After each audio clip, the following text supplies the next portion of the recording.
சிலுவையின் 4ஆம் வார்த்தை, என் இறைவா, என் இறைவா, ஏன் என்னை கைவிட்டீர்?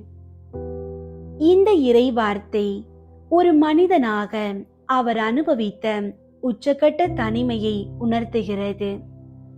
பாவத்தின் சுமையை தாங்கிய போது இறை தந்தையின் பிரசன்னம் தற்காலிகமாக மறைந்ததை உணர்ந்த இயேசு நம் அனைவருடைய மனவேதனைகளையும் சேர்த்து புலம்புகிறார். வாழ்வின் சோதனைகளால் நாம் கைவிடப்பட்டதாக உணரும் தருணங்களில் இயேசுவின் இந்த வார்த்தைகள் நமக்கு ஆறுதல் அளிக்கின்றன.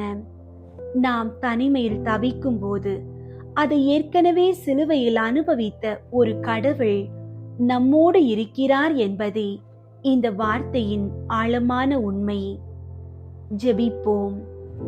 துன்புறுவோரின் துணையே இறைவா, சிலுவையில் நீர் அனுபவித்த அந்த தனிமைக்காக உமக்கு நன்றி கூறுகிறோம்.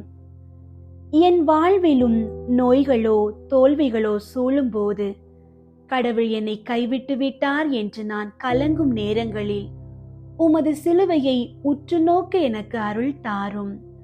நீர் ஒருபோதும் எங்களை கைவிடுவதில்லை என்ற நம்பிக்கையை எங்கள் இதயங்களில் உறுதிப்படுத்தும்.